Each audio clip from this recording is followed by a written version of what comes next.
ನಮಸ್ಕಾರ ಎಲ್ಲ ರೈತ ಬಂಧುಗಳಿಗೂ ಫಾರ್ಮರ್ಸ್ ಕಿಂಗ್ ಯೂಟ್ಯೂಬ್ ಚಾನಲ್ ಸ್ವಾಗತ. ನಾನು ನಿಮ್ಮ ಪವನ್. ಚಿಂತಾಮಣಿ ತರಕಾರಿ ಮಂಡಿ ಇವತ್ತು ಏನ್ ಬೆಲೆ ನೋಡೋಣ ಬನ್ನಿ. ನಾಲ್ಕು ರೇಟ್ಗಳು ಎಕೆಬಿ ಮಂಡಿ, ಭರತ್ ಅವರ ಮಂಡಿ ರೇಟ್ ಮಾತಾಡೋದು. ಇಲ್ಲಿ ಕೊಟ್ಟಿರೋ ವಾಟ್ಸ್ಆಪ್ ನಂಬರ್ಗೆ ಮೆಸೇಜ್ ಮಾಡಿ. ವಾಟ್ಸ್ಆಪ್ ಗ್ರೂಪ್ ಲಿಂಕ್ ಬರುತ್ತೆ, ಪ್ರತಿಯೊಬ್ಬರು ಜಾಯ್ನ್ ಆಗಿ. ಈ ವಿಡಿಯೋ ಎಲ್ಲಾ ಲ್ಯಾಂಗ್ವೇಜ್ ಎಲ್ಲ ಬರುತ್ತೆ, ದಯವಿಟ್ಟು ಎಲ್ಲ ರೈತರಿಗೂ ಶೇರ್ ಮಾಡಿ.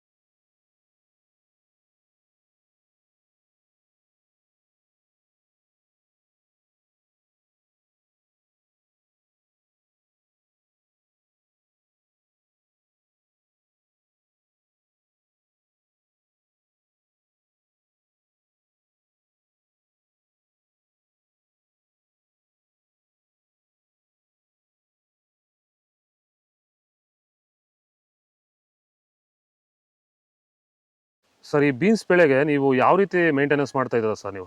ಸರ್ ಸ್ಟಾರ್ಟಿಂಗಿಂದ ಅಷ್ಟೇ ಪ್ಯಾಂಟ್ ವೆಲ್ಲು ಮತ್ತು ವೈರಿಗಾನು ಬಿಡ್ಡಿಗೆ ಮತ್ತು ಸ್ಪ್ರೇಗೆ ಅದೊಂದು ಸರಿ ಇದೊಂದು ಸರಿ ಸ್ಟಾರ್ಟಿಂಗ್ ಕೊಟ್ಕೊಂಡ್ಬರ್ತಾ ಇದ್ದೀನಿ. ಇದು ನಾನು ಟೊಮೊಟೊ ಆದಮೇಲೆ ಮತ್ತು ಸೌತೆಕಾಯಿ ಆದಮೇಲೆ ಇದು ಬೀನ್ಸ್ ಮೂರನೇ ಬೆಳೆ. ನೋಡಿ, ಕೆಳಗಡೆಯಿಂದ ಮೇಲೆವರೆಗೂ ಒಂದೇ ಥರ ಕಾಯಿ ಬಂದಿದೆ. ಯಾವುದೇ ಕಾರಣಕ್ಕೂ ಫ್ಲವರ್ ಟಾಪ್ ಆಗಿಲ್ಲ. ಕಾಯಿ ಕ್ವಾಲಿಟಿ ಎಷ್ಟಾಗಿರ್ಬೋದು, ಸಖತ್ ಕ್ವಾಲಿಟಿ. ಮಾರ್ಕೆಟಲ್ಲಿ ಮಾರ್ಕೆಟ್ ಹೋಗಿದ್ದು ನಾನು, ನಮ್ಮದೇ ಟಾಪ್ ರೇಟು, ಯಾರ್ದು ಹೋಗಿಲ್ಲ ಸರ್, ನಮ್ಮದೇ ಟಾಪ್ ರೇಟ್ ಆಗಿದ್ದು. ನಮ್ಮದಷ್ಟು best quality plant well result ಯಾವುದಲ್ಲೂ ಬರೋಲ್ಲ. ತರಕಾರಿ ಎಲ್ಲ ಬೆಳೆಗೆ ಯೂಸ್ ಮಾಡ್ಕೊಬೋದು.